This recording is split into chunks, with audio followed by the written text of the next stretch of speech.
So today, I'm talking about we believe heaven is within. Isn't that a relief to know? Heaven is within. Ernest Holmes, who is the founder of our philosophy, said, "We believe that heaven is within us, and that we experience it to the degree that we become conscious of it." So this is a lovely time for us to start thinking about living in the present, in this very moment in time, and knowing that the way we envision the world is the way the world shows up for us, and we do have control over that. I don't have to create heaven. Mine is to open myself and my awareness to perceive and receive the natural state of order as actually is, and it is all good. So last Monday, Sharon and I had an occasion to go listen to a talk by a fellow whose name I don't know or don't remember, and I don't have so I don't know, some guy that was talking. And what he was talking about was kayaking he went from Canada down through the Great Lakes into the Gulf of Mexico in a kayak. But what he shared is what I want to share with you, and that is that of the philosophy of pronoia. And pronoia is defined as the opposite of paranoia. It's having this sense that there is a conspiracy that exists to help you. A conspiracy to help you. And it's also used to describe a philosophy that the world is set up to secretly benefit people. Pronoia. It's a faith that the people are basically good, and we can trust that.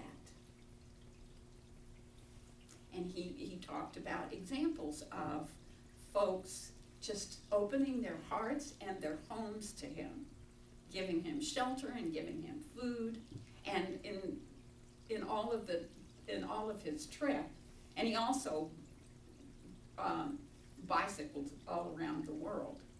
He never encountered anybody who was angry or offensive or ugly to him, because he believed in the philosophy of pronoia. I've adopted that philosophy for myself. I believe it to be true. And I think that everyone is really, truly, basically good.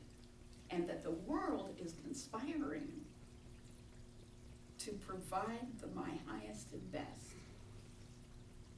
So, just to give you an example, a woman named Leslie Wager from Peel, Arkansas, told the story that she was in the grocery store, and she was $12 short on her bill, and she started taking things out of her cart to replace them because she was short. And a man stepped up and handed her $20, and she declined and said, "Oh no, I can't let you do that. That's very gracious of you, but I couldn't accept your money." And he said to her, "You know, my mother is dying of cancer, and I visit her every day at the hospital, and I take her fresh flowers. And this morning she was angry at me for bringing fresh flowers because they just died. She said to me, my mother said to me, do something different with that money. Don't bring me fresh flowers that are just going to die. Do something different." So he said to this woman at the grocery store, "Please accept the money. These are my mother's flowers." I know, I haven't cried in a long time.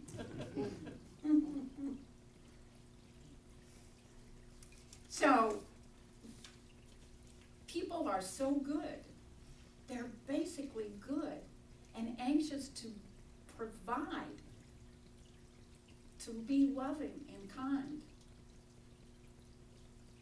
Zena Hamilton, who is from the United Kingdom, told this story about how when she was a little girl, she and her family had gone to the Grand Canyon.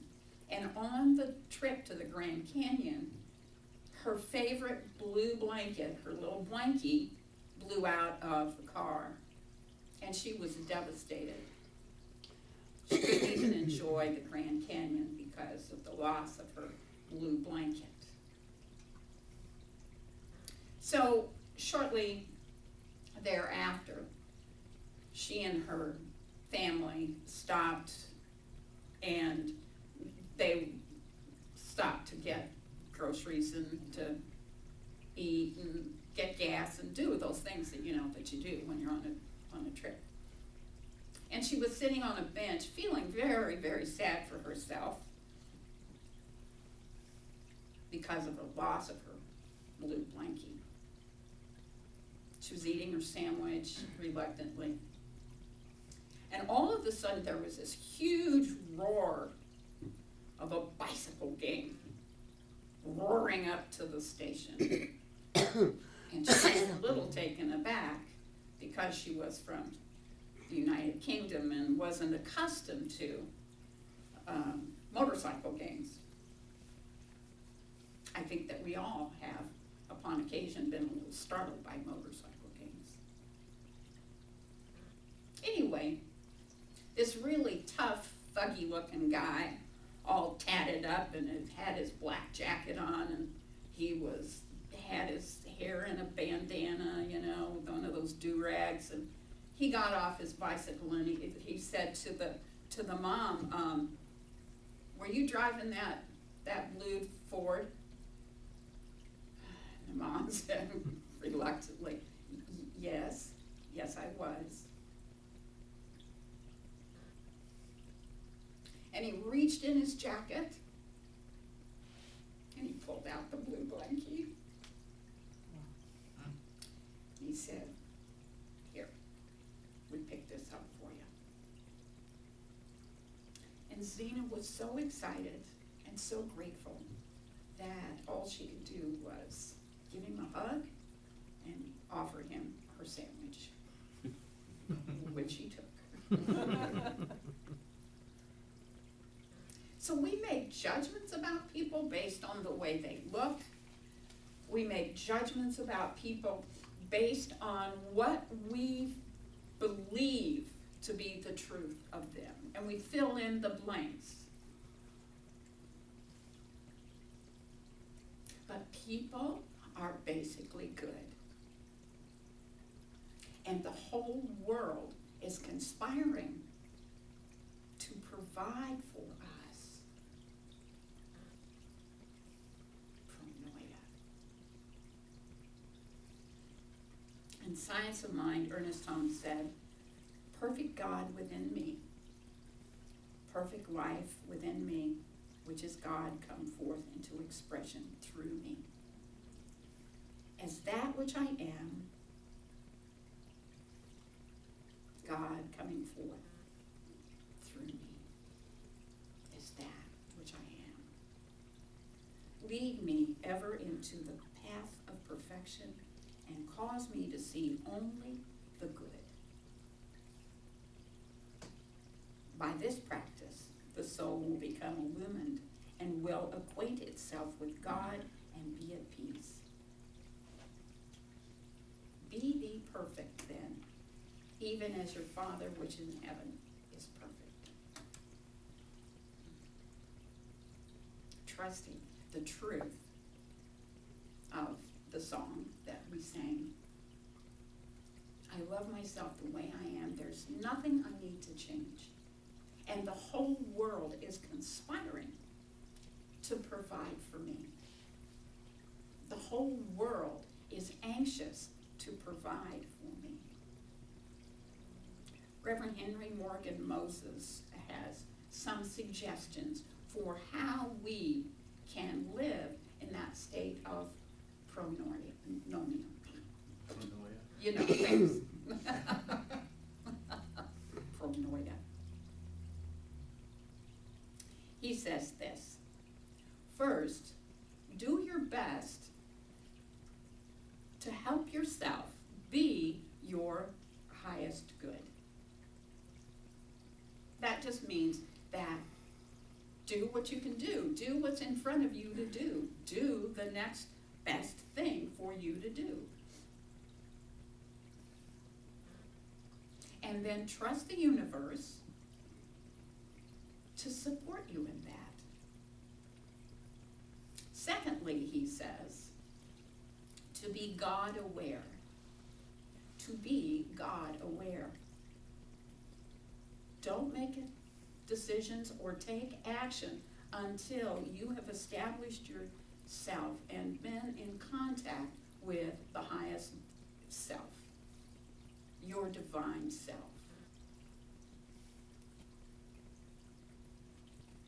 So to live in pronoia, you need to, should, it would be beneficial for you to be in close contact with the divine.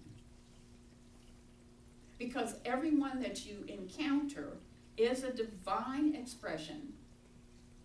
And when you address people from that place of their greatness, you are reminding them and stimulating them to remember who they are.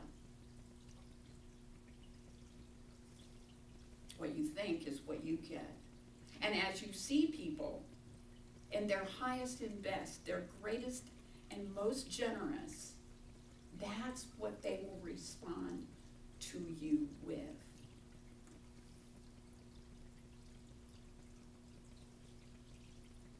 We know that to be true. We know that people step into our expectations. They become who we expect them to be. And if we are behaving from that place of paranoia, expecting them to be ugly, expecting them to be dishonest, expecting them to be mean, or whatever negative expectation we have about anyone, that's how they're going to show up. But if we address them from that place, knowing fully that they are their divine self, they step into our expectation. They become who we expect them to be. They become their highest and best. Because our expectations are always fulfilled.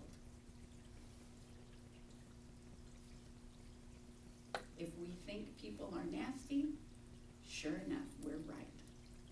If we expect them to be generous and to be kind and to be giving, then sure enough, that's who they're going to be. The third thing that we can do, the third practice that we can have to encourage our awareness of pronoia, you know what I'm talking about. The P word. That one word, that P word. Pronoia. Is to continue to grow and improve your knowledge and your understanding of the divine. To continue and grow and improve your own personal abilities.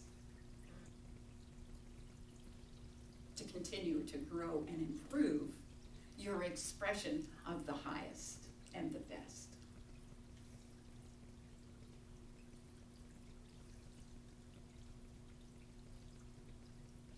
I often think of Jim Moore, and I know that many of you don't know Jim Moore well. But he was, and continues to be, because he just moved away from us. He moved away from us. He was the person who could speak generously and openly to anyone. He started conversations with anyone he encountered from that heart space, as did Kathy. And so when I meet people, I often think to myself, what would Jim Moore do?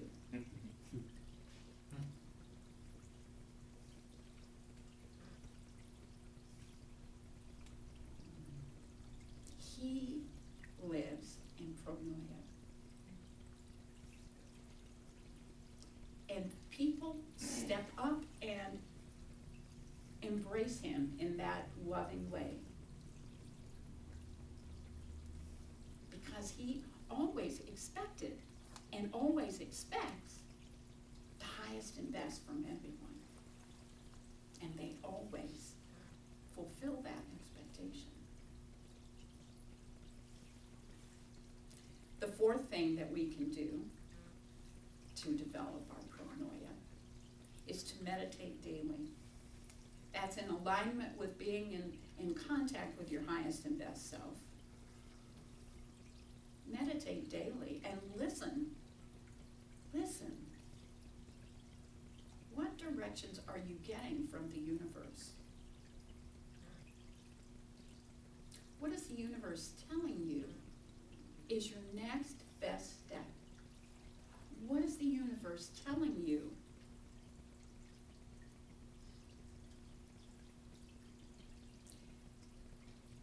Just holding that relationship with spirit creates that pronoia. And expecting people to be good.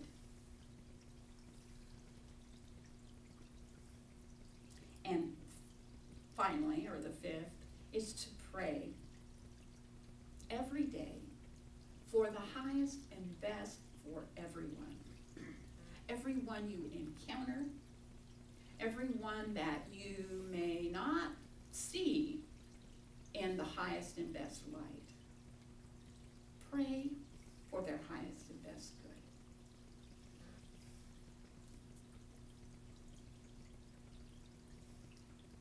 Pray to notice the high qualities of those that you encounter on a daily basis.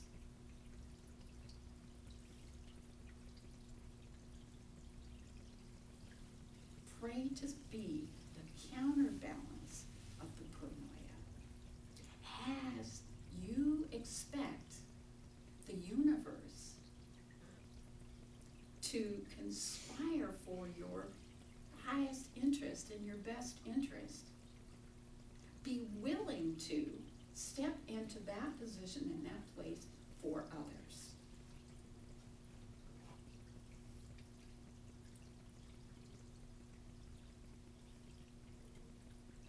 You know, it's not a black and white world. There is not good or evil. There is not good or bad. It's all on a continuum. And causing yourself to skew to the light, to see the good in every circumstance and situation, to see the good in every person you encounter, to be willing to be the generous, to be the kind, to be of service, to inspire for the good of others, causes that backwash for you.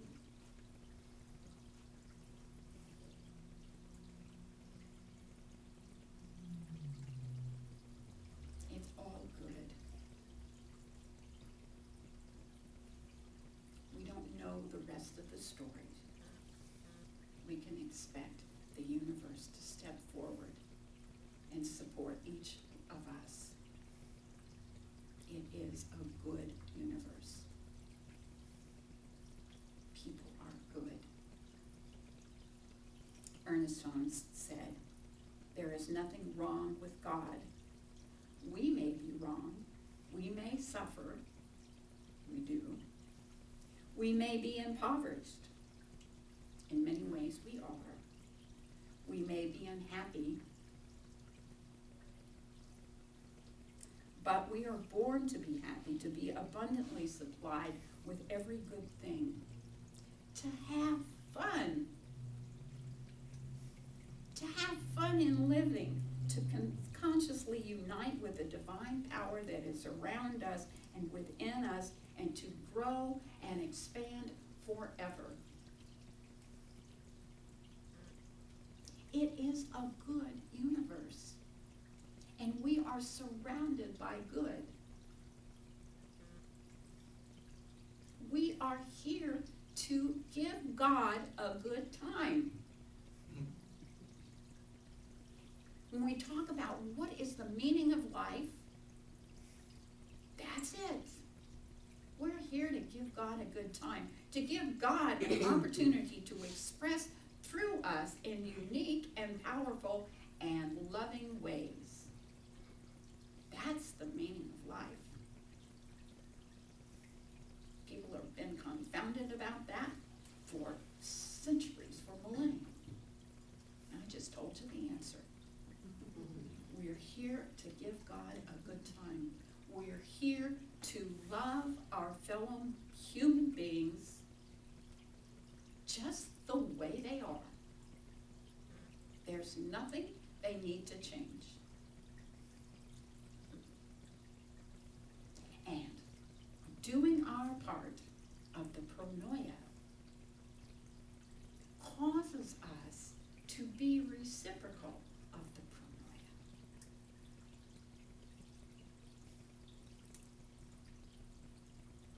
The joy of life, according to Holmes, is in communing and expressing and sharing the results of that communing with the universe, divine. In the quiet of our hearts and in the cacophony of the humanity that unfolds for us. That's what joy is about. That's what the good time for God is. Doing our part. A fellow named Alvin Emling wrote this that I want to share with you finally. Listen and be at peace, he says. To know the joy and serenity of infinite peace. Go into the secret places of the heart and close the door. Go into the secret places of the heart and close the door. Still the mind. Let it sleep. Sink deep into the unfathomed sea of space and time. Lose the consciousness of self. Lose the consciousness of self and its multitudes of woes. Hear the voice that is no voice. Listen to the words where there is no speech. Probe the inner depths where thoughts cease and apprehension begins.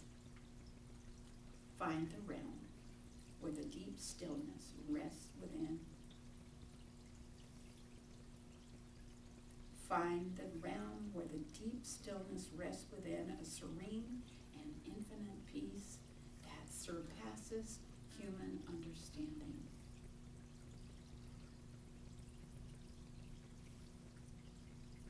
Sink into the soft darkness where there is no awareness of body or mind and thought. Sink into the dark softness where there's no awareness of body or mind.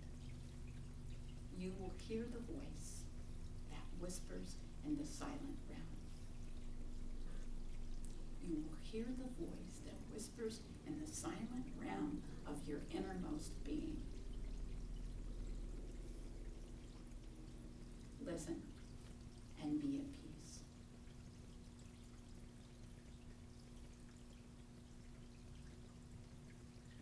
As we discussed last week,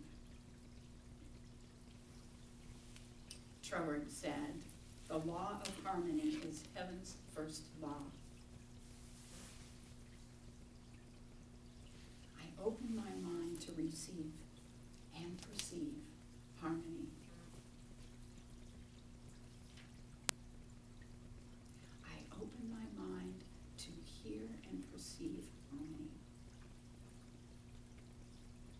and to believe in and to practice pronoia.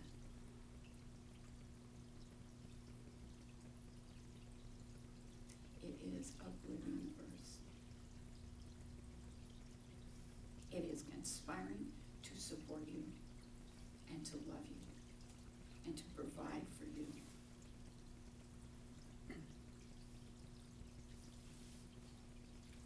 Go within and know that.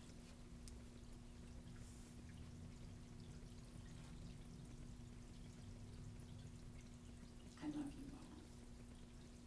I love you all.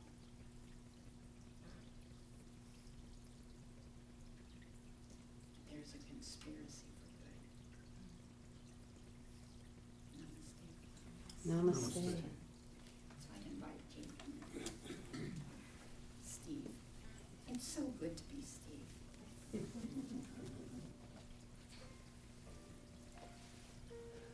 So join with me as I turn within.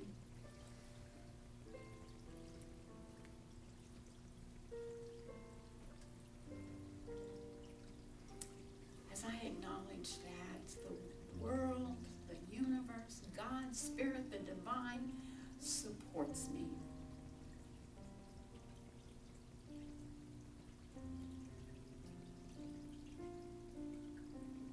There is only one. I am one with all that is, and therefore I am supported because I'm an expression of that divine one.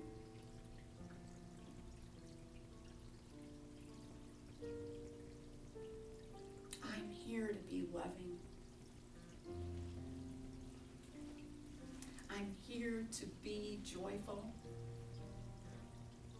I'm here for laughter, for harmony.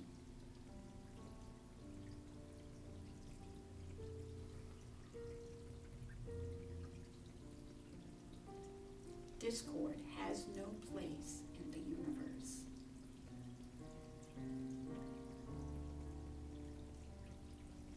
There is only peace. At the core, at the bottom, at the foundation of all that is.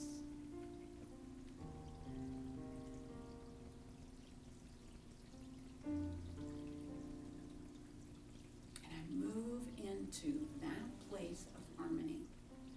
I move into that place of peace.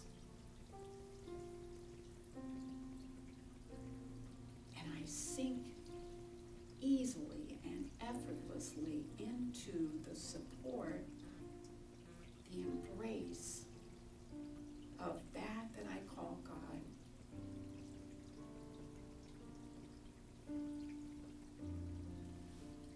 I allow myself to rest in the knowledge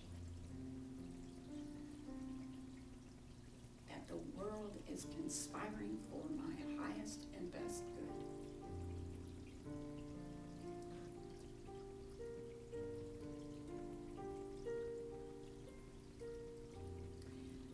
This is true for me as it is true for all.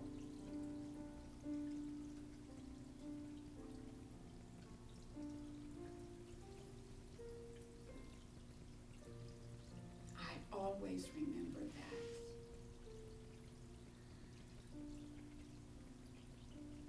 Everyone and everything I encounter is an expression of the divine goodness.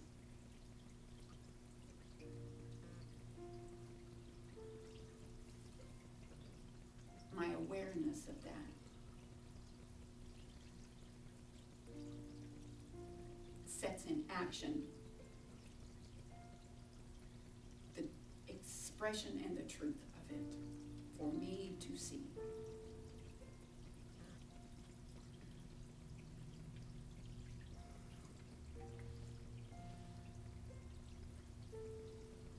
I rest in peace.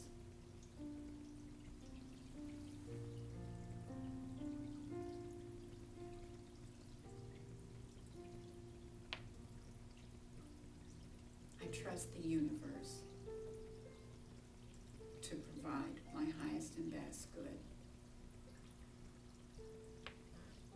I trust the universe to provide the highest and best good for all.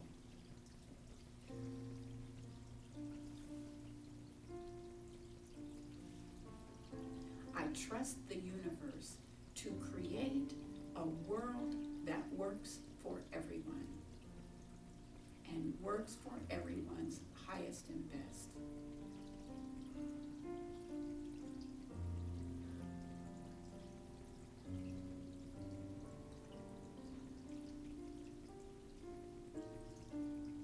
I stand in that. I will not be dissuaded from that knowing.